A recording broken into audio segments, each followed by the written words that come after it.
Funny. Yeah, man. What's going on out there? Welcome back. Give a hearty hoo day out there to everyone, all the Bengals fans. Yes, Welcome sir. back to another episode of Gridiron Jungle. Two favorite Bengal fans are here with you right now. My name's Rich. I'm here with my brother Philly Phil. Phil, how you feeling, man? I'm feeling all right, man. Stress-free weekend, team not involved, man. It was Yeah. unfortunately we only got two good games, but hey, it was stress-free to say the least. About typical for Wildcard. You want a little bit more action, but Yeah. kind of is what it is. Like you said, stress free, not having the Bengals in there. It is, of course, the argument came up, given how bad some of those games were, especially the Ooh-wee. Broncos' performance. Like, Man. listen, I've said it, and I'll say it again, and I'll say it over and over. And I'm not doing the whole, oh man, we should have been anything. I'm just saying we would have stomped Buffalo. We would have smoked Buffalo. Man. We would have smoked Buffalo. It wouldn't be no thing. We'd be on our way to KC right now. But it is what it is. We got to play better. We kept ourselves out, and we got to learn from this moving forward. But we are here to talk about a little bit of Bengals news, but mainly the wild card round recap and the divisional preview. Please remember to like, subscribe, share. Thank you for continuing to rock with us, even though the Bengals are out of the playoffs. Just hearing us talk about some football, and of course, we'll go over some of our picks from last week, our predictions for this upcoming weekend, and the whole nine. With that being said, if you're watching on YouTube, Phil got kicked out again. It's all good. I don't know. It's all good. But with that being said, a couple of Bengals notes that I want to talk to you about, Phil, and we can get into mock drafts and stuff as the season ends and we actually get closer to April. I don't want to do mock draft 33.0. Right. It just gets a little bit exhausting after a while. But I do want to talk to you about some Bengals news. I know you had some things that you had on your list, but I saw something very interesting today on Zim's page on Instagram. Zim Hude. Okay. I'm sure every Bengal fans know who that Yeah, is. shout out to Zim. But there was T. Higgins' next team, the odds. Yeah, I did. The odds were released. Bengals led the way, minus 150, 60% chance. The next closest was the Commanders, that's plus 1,200. Not sure if you're a gambling person at all, but if you aren't, that is a wide gap between one and two. A very wide gap, a very large gap between one and two. You have the Chargers at plus 1,250, Patriots tied with them at plus 1,250, Broncos at plus 1,750, and the Steelers at plus 2,500. I would throw up if T went to the Steelers. What did you think about this when you saw it? What do you think about it if you didn't see it when I'm saying it right now? Yeah. Those odds of T being minus 150, what do you think is going on? What do you think plays into that? Yeah, obviously you got to drum up something. Any board you look at, T is going to be a top 3 projected free agent. But the Bengals hold all the cards. Like T Higgins it's not even gonna hit free agency. So it's really, in my opinion, no reason to entertain this. It should be minus 500 for the Bengals. Because even if it's the worst case scenario and we tag him again, I just don't see there's any way that you let T Higgins walk out the building. I talked to you today about T only having 2 drops on the season and sent you some of the wide receiver grades from PFF. And T is that guy. Like, the Bengals would be idiots to let him leave this building, leave this facility, leave this organization. So that's my take on that. I wish you could have seen my face when you sent that to me. Because you sent it. You No not context. the not I the just P, sent it, yeah, not the PFF. You emailed that to me. Oh, right. But you randomly sent me Phil randomly sent me text messages, and all it said was T only had 2 drops all season. I'm like, that makes sense. It's T. It's almost like, all right, and the sky's blue. Like, it's cold in Ohio right now. Like, I don't know what else you want me to. Yeah, sure. but you can't let T leave the building. Hopefully they don't. Do you have any faith that the front office will do what's done in a timely manner? Because it's not just T, obviously. Yeah. Jamar, it does also have to get taken care of as well. Even though, unless there's some talks about Jamar, once again, the talk last year, the reason why it was a little bit odd was because this is normally the year, this offseason is normally the offseason that players get that extension. Now, it was a little bit different. Of course, this with Sewell, and there was another receivers in that class, Waddle, I think. Sewell and Waddle getting those extensions. They kind of put a little bit more pressure on, but in most years, it would be this offseason that Sewell and Waddle would have gotten that. Correct. Which is why everybody's looking at Chase. So maybe Jamar is okay going into his final season while they take care of T and then figure him out on the back end. Hard to imagine that given that he's coming off a Triple Crown season. You want to cash in on that at the highest ability because even if your numbers do dip and you're still number one in every category or two in some categories, you're not, it could be a knock on the payday. I don't know. Do you have any faith that they're going to figure out? Yeah. I mean, I honestly, my fault. I don't know if I already asked you that. I'm just rambling for a second. I think they're gonna get them both done. I think the Jamar Chase deal was close to being done this past offseason, even though I expected it all along to happen this offseason. From everything that I read, all the rumors that were reported, it did seem like they were close to getting the deal done. So, I expect it to be done sooner than later. I don't think it's something that'll drag deep into the off season. At least I hope it doesn't. And I mean, what other priority do you have other than getting those two deals done? I don't think there's any. Yeah. So there's not. That's the biggest thing. It should be a foregone conclusion. It should be a given. It should be, the ink should be drying right now. Let's get it done. Like as far as timetables, there's nothing that's preventing us from getting a deal done now that the regular season is over. While the season was in play, we couldn't negotiate with T because he was on the tag. So all of those things are out the window now. So I hope to see it get done sooner rather than later, and I expect them to get both deals done. So. Do they have to wait until the official start of the new they don't. league year? Mm-mm. They don't? Okay. Yeah, interesting, man. I don't know, man. That's the one downside about being a Bengals fan is just not knowing what the front office is going to do, what kind of contracts they're going to give out, the whole nine. So, most teams, I would imagine, would have had this locked up already and wouldn't have let it get to this point. But here we are. Yeah. Very interesting list also, just the teams that would be coming in second, third. Him on the Commanders would be filthy. Yeah. I don't even want to think about that. I really don't because Joe said it, you said it, we've all said it. You don't let a guy like that walk out the building. Mm-hmm. Especially we drafted T, man. That's homegrown right there. Absolutely. Obviously Tennessee, Clemson, and of course Cincinnati Bengals. So we love to keep him in the stripes as long as possible. I know you had some things that you wanted to discuss as well on the Bengals home front, defensive coordinator position. A couple other things. So what you got for us, Philly? Yeah. I just wanted to. I know we touched on the only two confirmed interviews with Patrick Graham and DeMarcus Covington, both having ties to the Patriots. Covington being a 1-year coordinator and Patrick Graham having a few stops. It's pretty much all been confirmed, and, I didn't expect either of these names to be involved, but you won't see Robert Saleh, you won't see Dennis Allen, regardless of what Bengals fans may be hoping for. The one former head coach or recent head coach that I think may be involved would be Eberflus, however you pronounce his last name, but I personally don't think that he's a fit as far as the scheme and the type of personnel he likes to play with, although I do think he is really good at developing young players. There was a little rumor about Wink Martindale, but again, I don't think he's a fit culturally. Zach is really soft, so I don't expect him to bring any type of tough-minded type defensive coordinator in.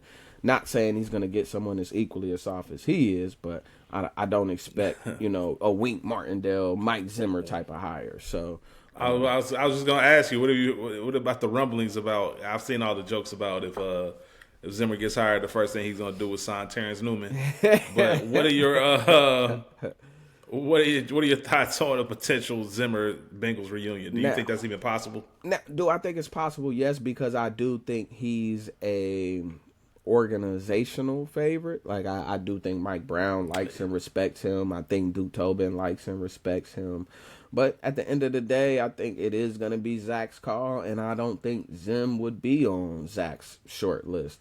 And as much as I like Zim, I just don't see him as a fit. And his recent work just hasn't been that encouraging, So yeah, that's fair. And it goes back to what I said originally. Like, who do you replace Lou with? You know, Lou's gotten an interview with Indy, he's gotten an interview with Atlanta. He'll likely get an interview in Detroit once Aaron Glenn gets that job. I mean, I think it's pretty much a slam dunk for him to get that New Orleans job. So, I don't know. It's going to be interesting. I would expect someone from the college ranks or some type of upcoming position coach type hire.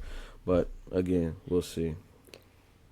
Yeah, I don't know. We'll see what happens. If I'm being all the way real, I'm not even thinking about it until the name is announced. For and sure. Even when, we'll dissect what their track record is and take it from there. It can only go up. Yeah. And sometimes it's not. Sometimes you just outdone your position. You've just been there too long. It doesn't have anything to do about you. And when I say you, I'm talking about Lou. But we'll see what a new voice brings into it. And in the worst case scenario, if we get a couple more stops and a couple more turnovers, we're still the playoff team that has a chance to get it done. Where does Gerard Mayo go from here? Could he be a potential DC? That's interesting. Yeah, and he probably wouldn't mind because I'm sure he's getting paid by New England. Yeah. Which is a point that you made. I don't think you made it on the podcast. We talked about it off mic about the big name DCs that a lot of Bengals fans want. We have to keep in mind that the Bengals are still paying Lou. Yeah, I could see him taking, just something on the low. Will he come here? No, I don't think so. But we'll see what happens. That's going to be very interesting. That's just the whole New England situation is you could have hired him last year. No, absolutely. There must have been some inner workings and some talks in the building since Gerard was already on the staff. Yeah, but I mean, they named him the coach in the waiting like 2 years before Belichick was gone, so it was a weird. Yeah, so situation. to only give him 1 year is crazy. Yeah, to only give him 1 year is crazy when you do that. We were talking about coaching. There was something I was just about to bring up, Phil. And I can't remember what it was. I'm upset now. I know you brought up Zim, and then we addressed that. Nah, it wasn't Zim. It was going to be something else with the Bengals. I can't remember what it was. Oh, well. If it comes back to me, then cool. It'll be important. Yeah, it'll be important. Speaking of NFL, I guess, hires, there is a coaching carousel. You mentioned this, and we found out this week that I was about to say Mike Zimmer. Mike Zimmer's head coach from this past season, Mike McCarthy, could not come to an agreement on the length of years for a new contract with the Cowboys. So now he is a, free agent, for lack of better terms. Oh, that's what I was going to ask you. You and I, we'll get to Mike in a second. You and I had a random conversation yesterday, I believe, where I asked you, and this was just me thinking about Sean McVay. And thinking about what Sean McVay, because watching the game, of course, thinking about what Sean McVay would do with this offense, and just thinking to myself, Sean McVay's a football nerd. He would probably be one of the few people who would leave Los Angeles to move to Cincinnati just for an opportunity to work with Joe, Jamar, T, right? Everything else. He went to Miami of Ohio, so that's not far from Cincinnati. Just a few miles up north.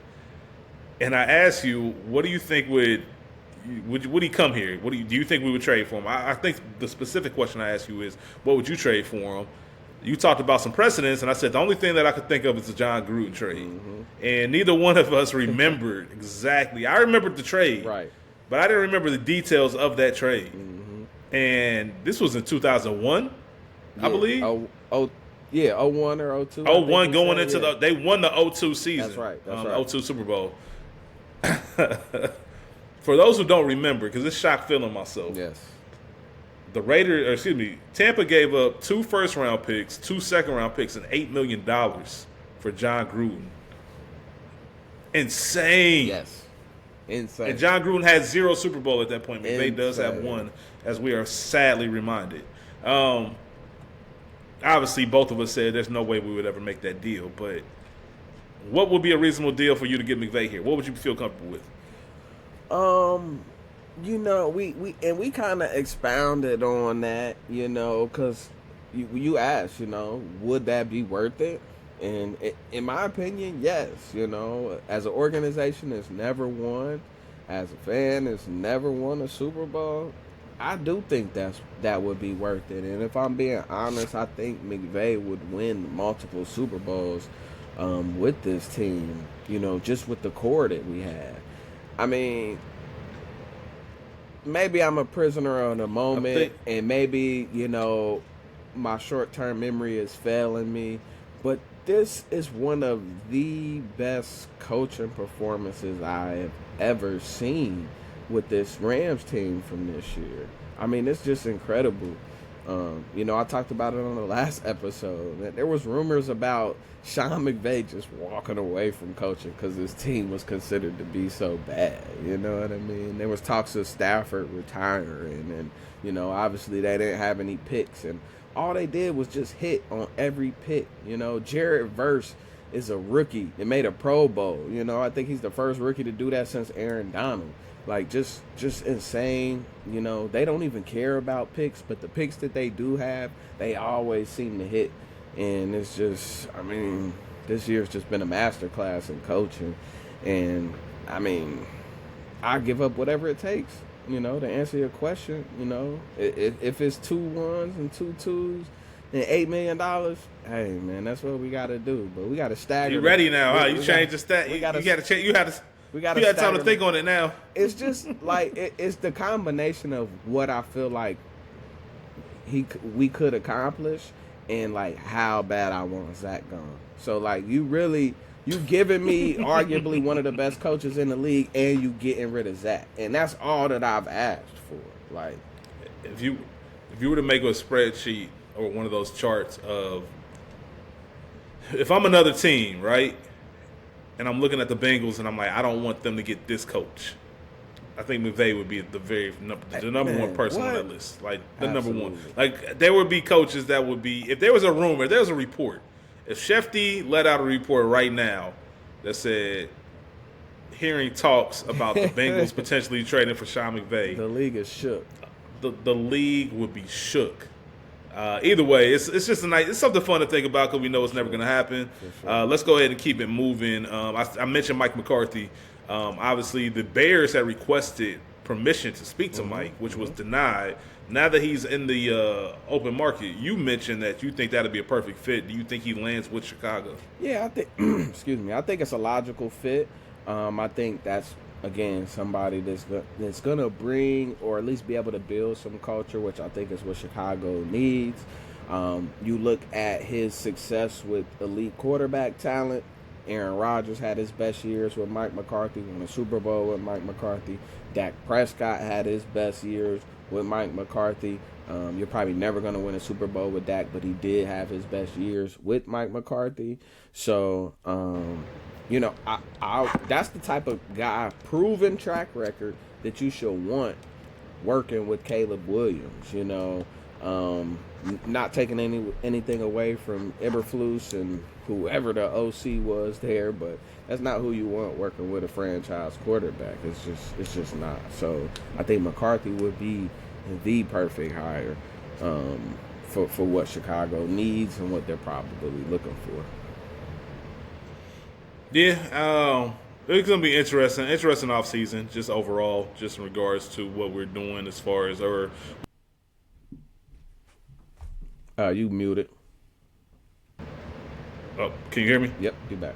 Yep. Only 6 head coaching positions open, which is very interesting in itself. But, next season they're calling for maybe even more, just given everything that's going on. So we'll see how this works.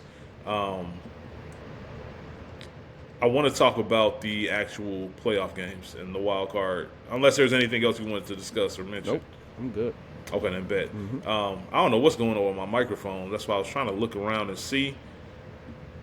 I know you can hear me, but it's not on my actual microphone, but it is what it is. I'll have to get that figured out later on. So, either way, wild card weekend. Interesting wild card weekend. You mentioned, Phil, not that many great games, I would imagine. I think one of the most interesting things that I noticed, there were no 300-yard passers in that wild card weekend. Yeah. The highest we had was C.J. Stroud at 282. However, we did have 4 100-yard rushers, and all 4 of those teams ended up advancing to the divisional round. Ladd McConkey, of course, went crazy with 197. But let's go ahead and start where we started on the actual weekend. The resident 4:30 p.m. Saturday Wildcard playoff game has always been owned by Houston Texans. I think every Wildcard game they've ever played has been that 4:25 Saturday slot. I'm not making that up. There was a statistic for it or a graph for it. So shout out to them. They own that part. They ended up beating, which, we were definitely wrong on this one. I think we both thought the Chargers were going to go ahead and win. And it started out looking like that with the 6-0 early lead. It was ugly, just like Harbaugh would want it. They ended up losing that game 32-12. Like I said, C.J. Stroud 282, Mixon rushed for 106, McConkey had 197 in the air for the losing Chargers. What were your overall thoughts on that game, Phil? Yeah, I think the biggest thing really came down to, even though, C.J. Stroud hadn't had a really good year this year, I think it really came down to quarterback play. I mean, Herbert threw 4 interceptions. He threw 4 interceptions this entire season.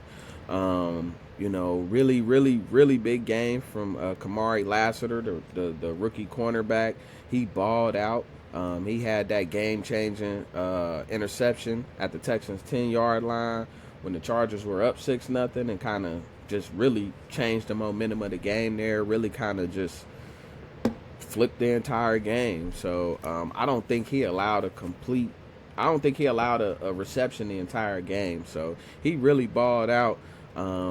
You talked about the game that Ladd had. It seemed like he had every receiving yard that Herbert had. So, really, really big game from him. But just wasn't enough. Ultimately, the Chargers' play calling was just terrible. I think they really had a chance to kind of control that game, and it was like they just allowed Houston to stay in it, and Houston never gave up. And I think Houston's defense doesn't get enough credit. I thought they played a really, really strong game. And Joe Mixon, man, the finisher, he really closed that game out. He had over 100 rushing, and like you said, the teams that have running backs to win over 100 won the game. And the formula for winning in the playoffs is the same as it's always been. I know it's a pass-happy league, but defense and run game that's what wins in the playoffs. I mean, it's just proven. You talked last week about trends, defense, and run game. That's what wins in the playoffs. That's a good point. Very good point. I was impressed by Houston. I did not think they had it in them, especially with the way they ended the season. I guess they did end week 18. The offense came out, I think, for a drive or two. They scored a touchdown. Maybe that's the momentum that they needed. I don't know. I just think playing at home and hearing there is something to be mentioned about these men being professionals, them having pride, the same pride that got them to the NFL. Hearing that they're going to lose at home as a divisional winner to the Chargers, I'm sure that lit a fire in them, and they ended up with a 20-point win. Defense played great. Derek Stingley Jr., all-pro for a reason. We'll talk about them a little bit later as we discuss the divisional round, but they shut me up. Great win by the Texans. Great win by D'Amico. Big win on his resume. C.J. Stroud is now 2-1 as a NFL quarterback in the playoffs. We had an AFC North matchup, which Hard Knocks will be coming on here shortly. Actually, they're probably on right now while we're recording. Did they cover this game? Yeah, they're recovering until the AFC's done. Oh, AFC wow. North's Okay. done. Yeah, they had mentioned that, so yeah, they'll be covering it. So yeah, we have the Pittsburgh Steelers and Baltimore Ravens. Obviously, third time they're meeting this year. Pittsburgh won the first matchup. The Ravens won the last two, including this wild card matchup. Baltimore won 28-14, and honestly, the score was not even that close, or the game wasn't that close as the score might entail. Russell Wilson did throw for 270, but it was really about Lamar Jackson, Derrick Henry. Derrick Henry went for 186. That is playoff football, talking about trends, as you just mentioned, Phil. And, yeah, it's kind of nuts. And Baltimore looks real scary. And what are your overall thoughts on not only this game and this performance, beating a division rival by 2 scores in the playoffs is impressive just because of how well you know each other.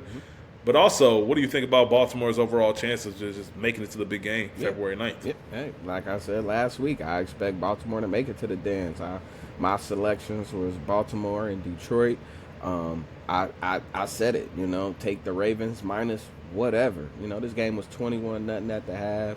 It really went how I expected. I think we talked about it on the show and even offline. There were two games that I just felt were layups this weekend, and it was this game and it was last night's game with the Rams. But this was one of the most disrespectful game plans that I've ever seen. Baltimore at one point in this game ran the ball 15 times in a row. Again, you talk about a division rival. You talk about Pittsburgh's known for being big and bad and physical and this, that, and the other. And, man, that was just a masterclass on running the ball.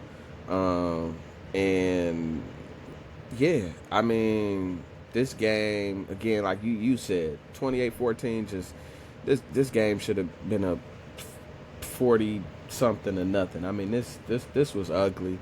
Pittsburgh never had a chance. It was over when it started. I love to see it.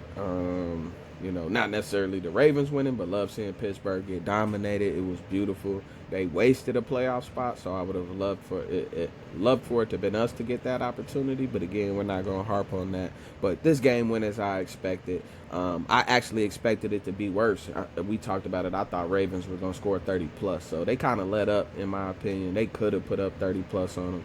But, it is what it is. It was a decisive win. And I expect similar results next week against Buffalo. But I won't get ahead of myself. I'm sure we'll talk about that. Yeah, they did all of that without Zay Flowers as well. Zay Flowers likely going to miss the divisional round also from what I'm seeing. I believe it was a knee injury, ankle injury, one of the two, leg injury of some sort. But, yeah, you summed it up perfectly. Pittsburgh, there's already been the rumblings or the shutdown of the rumblings about Mike Tomlin being traded or them possibly firing him. That is not going to happen. Last year he signed a 3-year extension. It looks like they're going to see that through. He's already met with the GM and the owner. So, Mike Tomlin is going to be there, and it's going to be very interesting to see what happens this upcoming year. And, as I said earlier, sometimes it doesn't mean that you're not good at your job. It just means that change does well for everyone. We'll see how that works out. Yeah. And real quick, we were both wrong on the last game, on the first game. We both did have Pittsburgh in this game. I just wanted to notate that. You were also on the under, so, good call out. I didn't have Pittsburgh to win. No. Or cover. No. We both had the Ravens. I'm sorry. We both had this game correct. Oh, yeah. Okay, I got you. I was about to say, man, come on now. I did have the under that did hit. It did not hit in the Chargers, and we were a late touchdown away from hitting that one. As Phil texted me earlier this weekend, life is too short to bet unders. I guess I should have taken this advice.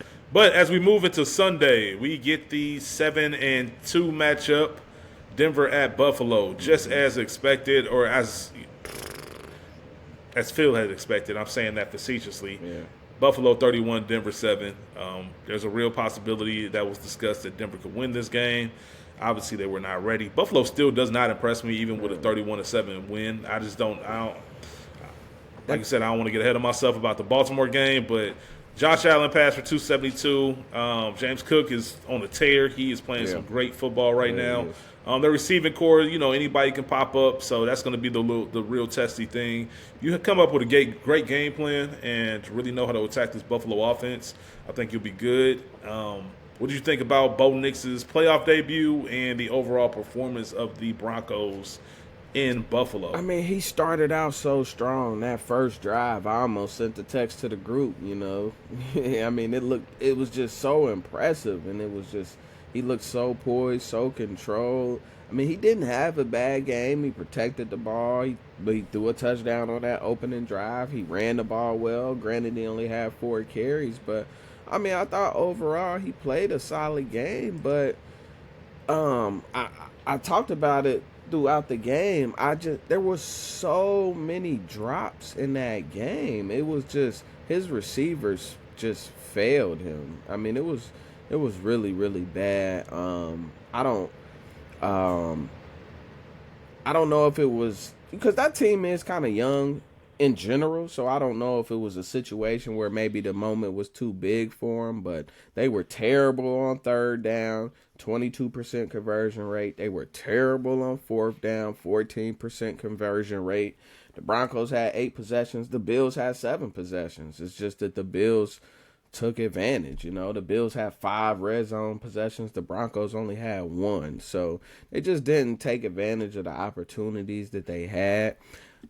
Like I said, just a bunch of drops. And really, unlike the last game, I think this game was actually closer than the 31-7 score, even though it was a dominant performance by Buffalo. But there wasn't, in my opinion, outside of James Cook running the ball, there wasn't anything in this game that I took away where like, wow, Buffalo's gonna be tough. You know, they had that fluky touchdown to Ty Johnson.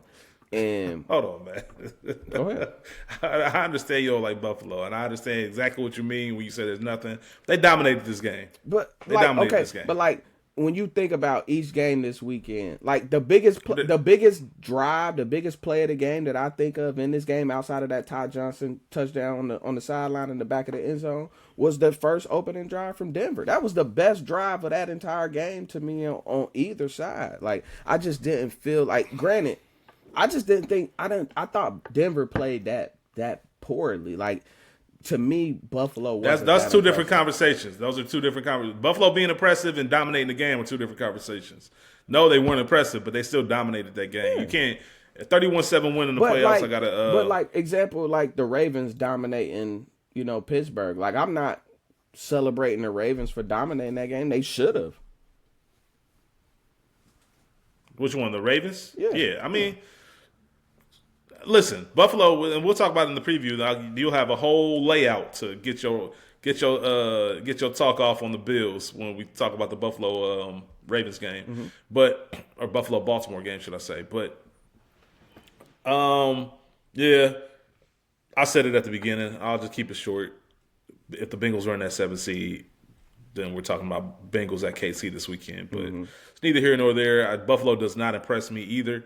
However, that was a great win for them at home to set up what I knew was going to happen, a matchup with the two leads for the NFL MVP. We move on to the afternoon slate on Sunday, Green Bay at Philadelphia.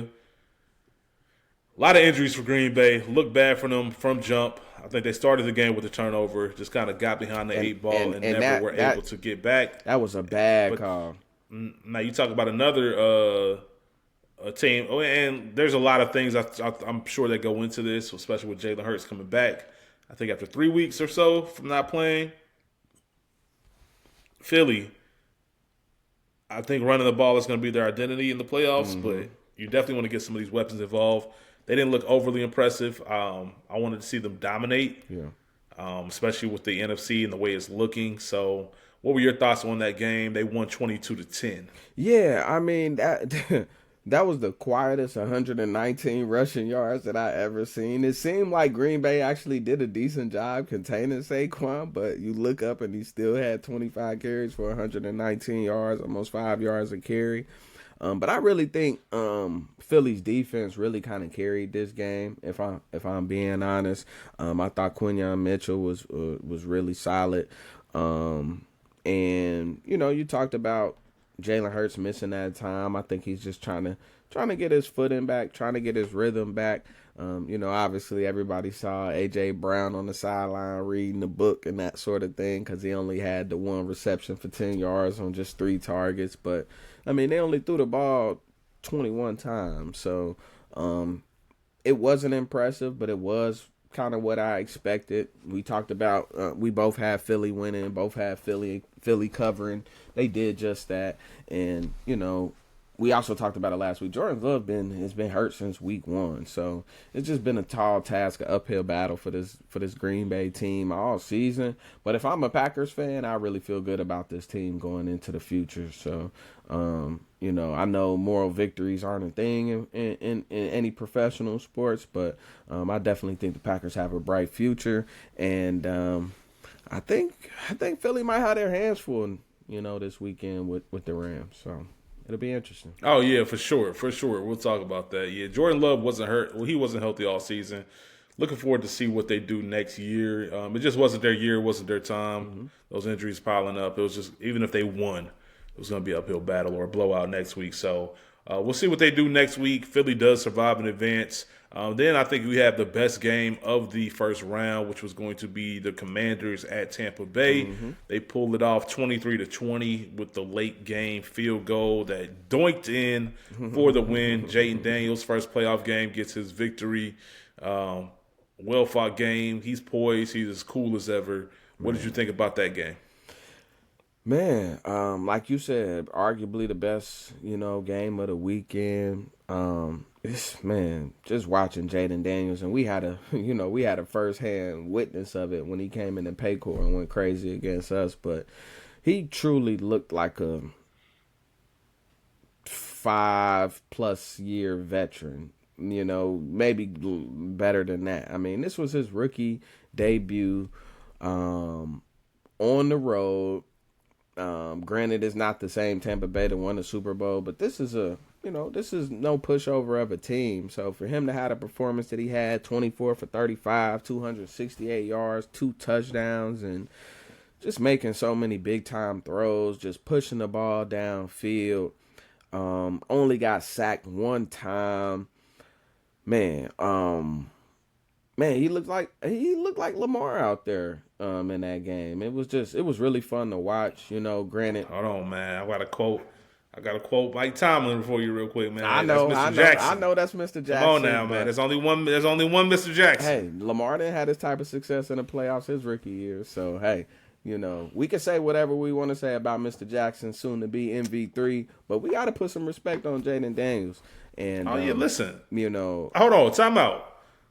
Y'all can rewind the tape. I was the first one. I called it early. I said, after that Commanders game, I got on this very podcast and I said, please do not be surprised if we look up in November and Jaden Daniels has done this to everybody. Yeah. And he has. He's about to be MVP, and he's a force to be reckoned with. Rookie of the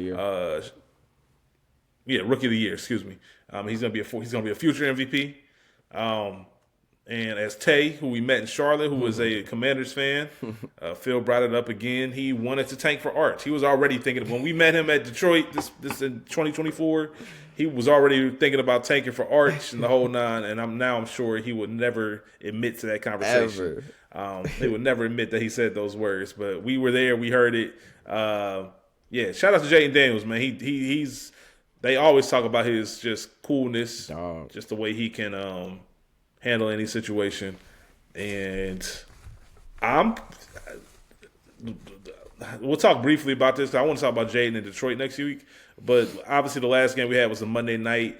Prayers to everyone in Los Angeles, to everyone who knows anyone in Los Angeles, and all the devastation with the wildfires out there. They had to move that game from LA, SoFi, to Glendale. And they ended up dominating the Vikings, kind of as we predicted. I believe we both had them. It was 27-9 LA. Just taking McVay at that point. As much as I love O'Connell, I just thought McVay in that situation. I was not taking Darnold. Yeah, that's pretty much what it was for you, not taking Darnold. But it just seemed like the right pick. It just seemed like McVay knows what to do in these situations. He's just a tough out. They're always a tough out. And it's gonna be an interesting divisional round. But did you have any thoughts outside of Sam Darnold? If you want to get your time, because I'm giving you a hard time. No, listen. Listen. I've been on your case about you not liking Sam Darnold. You would think that Sam Darnold was the quarterback for the Bengals, the way I've kind of defended him to feel. And over the past few weeks, yes, he's going to get paid, but man, he really took a pay cut with his performance the past few weeks. If you want to take some time to just gloat and talk about how right you were and about Sam Darnold seeing ghosts and all that, feel free. Yeah, I can take it. I did expect this, but I don't want to kick Sam Darnold while he's down, even though I don't like him or really any USC quarterbacks for that matter. And that's not his fault. That's another USC quarterback's fault, so I won't hold that against him. But I mean, this game went exactly how I expected.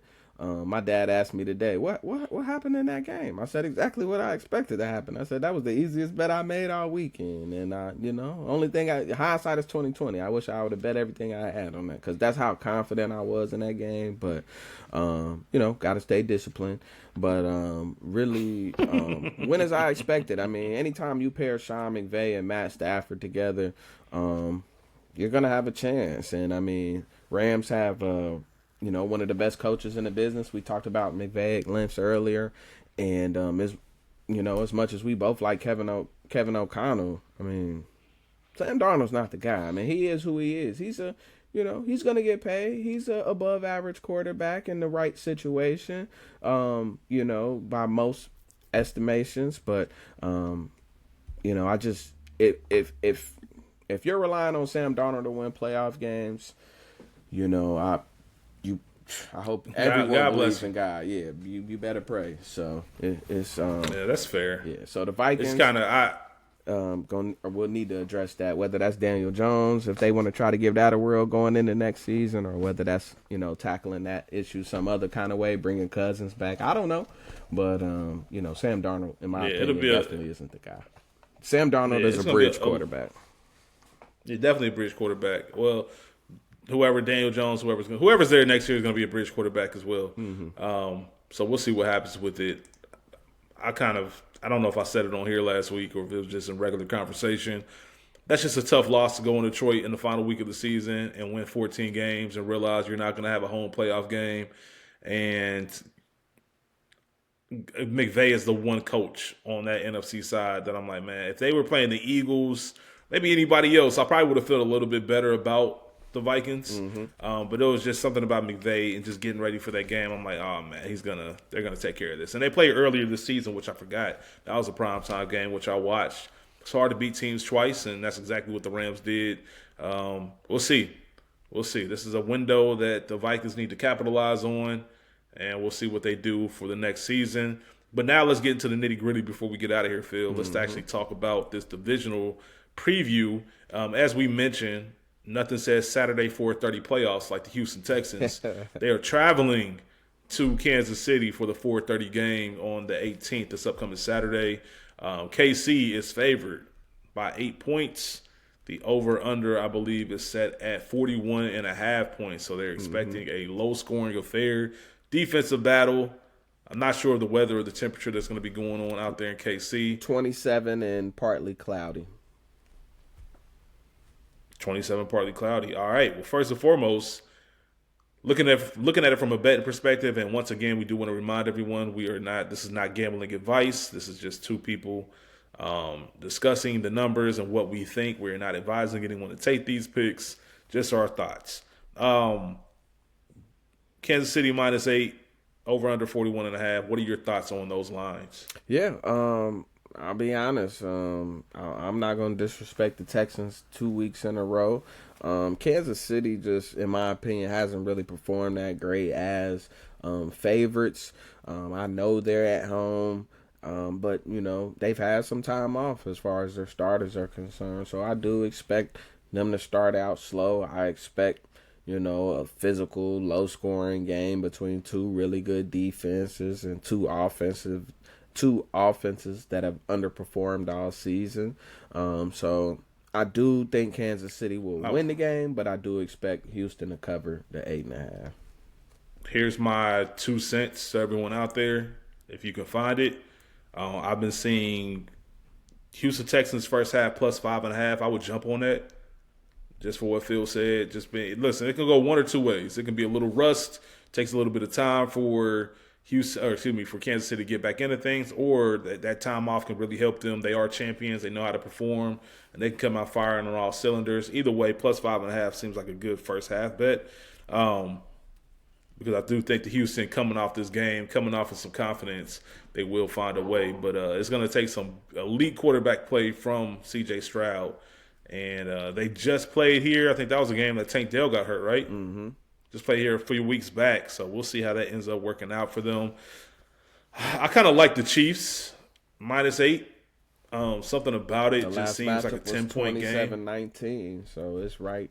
Yeah, I just think that there's just moments when you just know how to win certain games, and you know how to kind of instill your will on another team. And I just think I see 10-point game just makes sense for me right now. I don't know.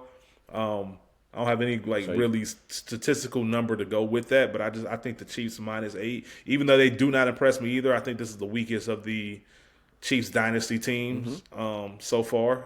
They know how to win. I'm not saying it like that, but they don't really scare anyone. You just have to out execute them. This might be the second weakest number 1 seed I can remember in recent history outside of that Titans team that we beat. Yeah. So, yeah. But 41.5. What do you think about that? I'm not touching. I'll be honest. I'm not touching any over-unders this entire weekend. Isn't anything I enjoy playing, but I would say I would probably lean towards the under. But it could be another situation where one of those late touchdown pushes it over. I could see that as well, but I do expect it.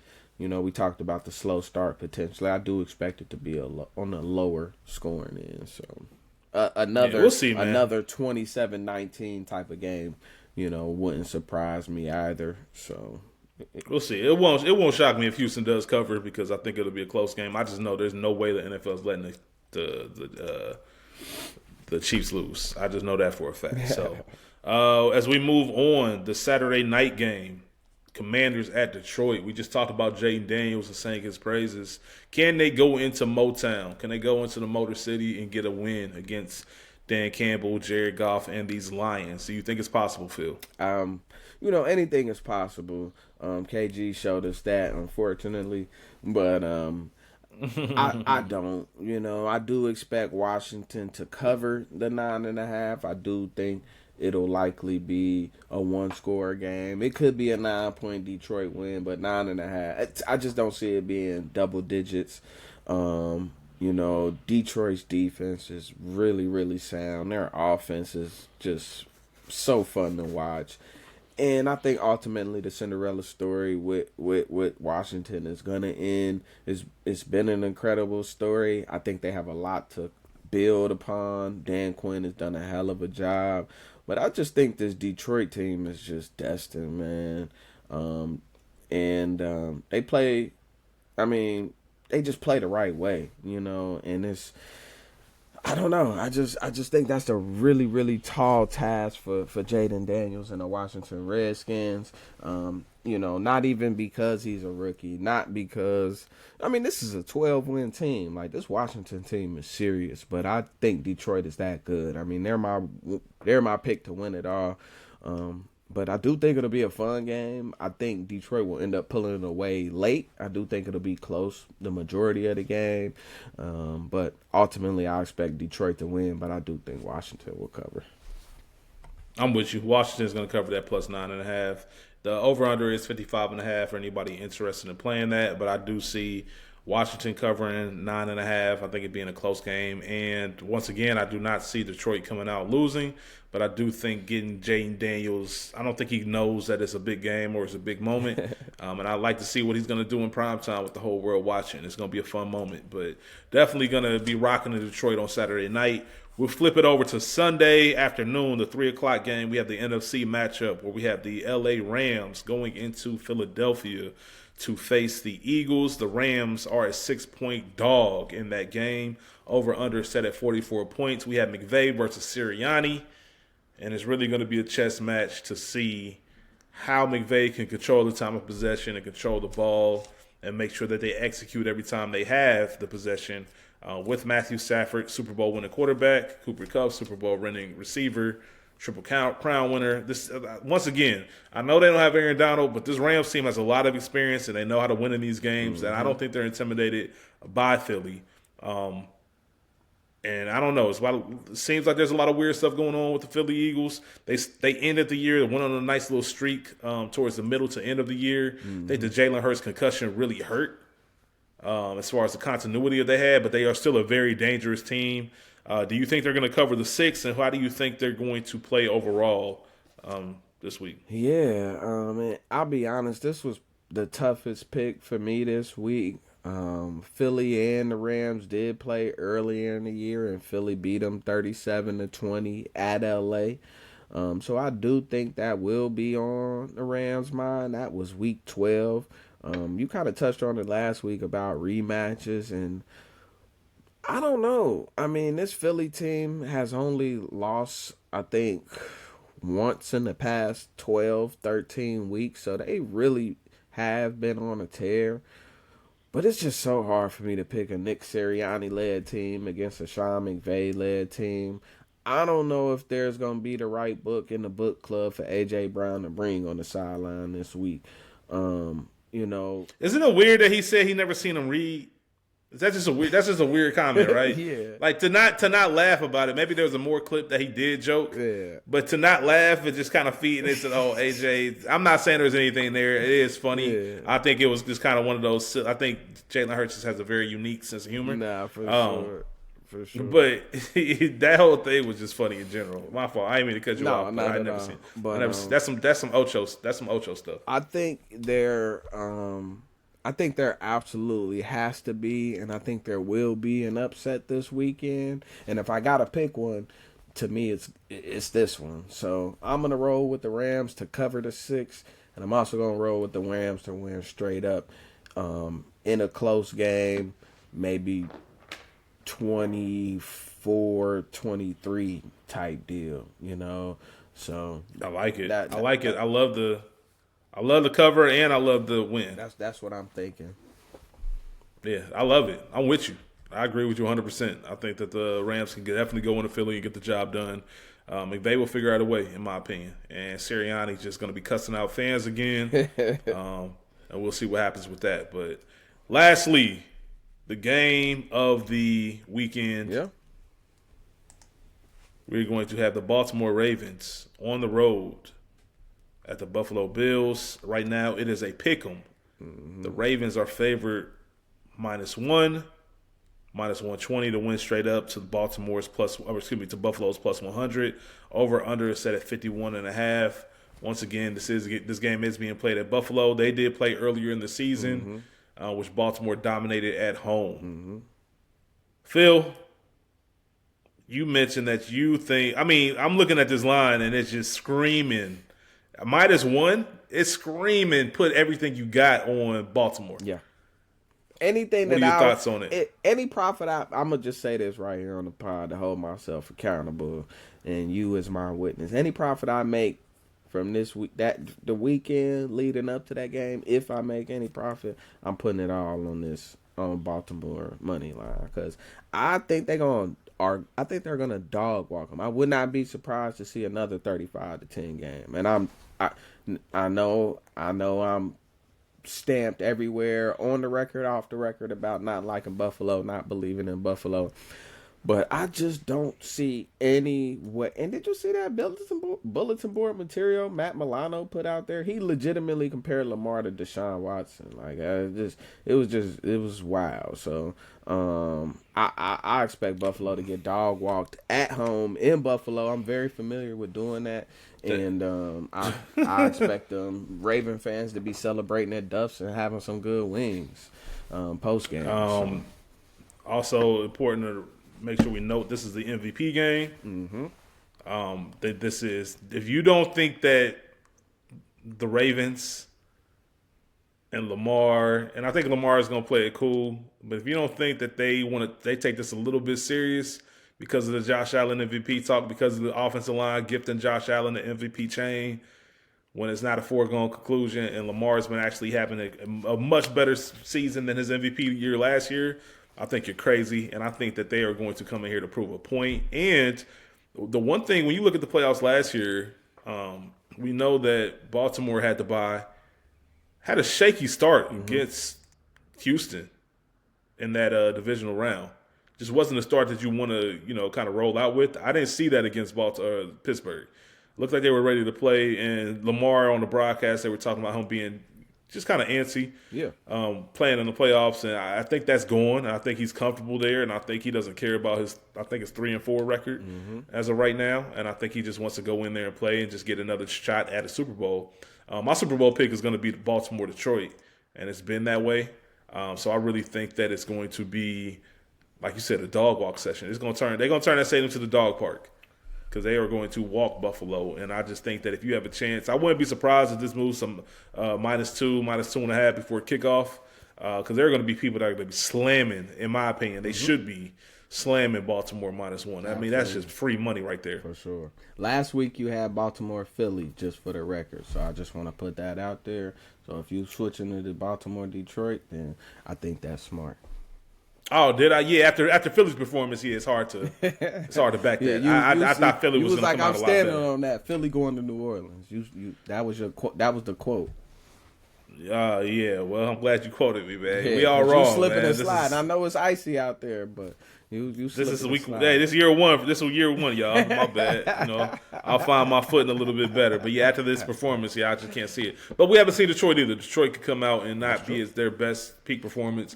You know, it's a lot, man. When you have the target on your back, when you've been the best team all year, there's an extra pressure that you want to go out there and finish the job. Otherwise, you feel like it's for naught.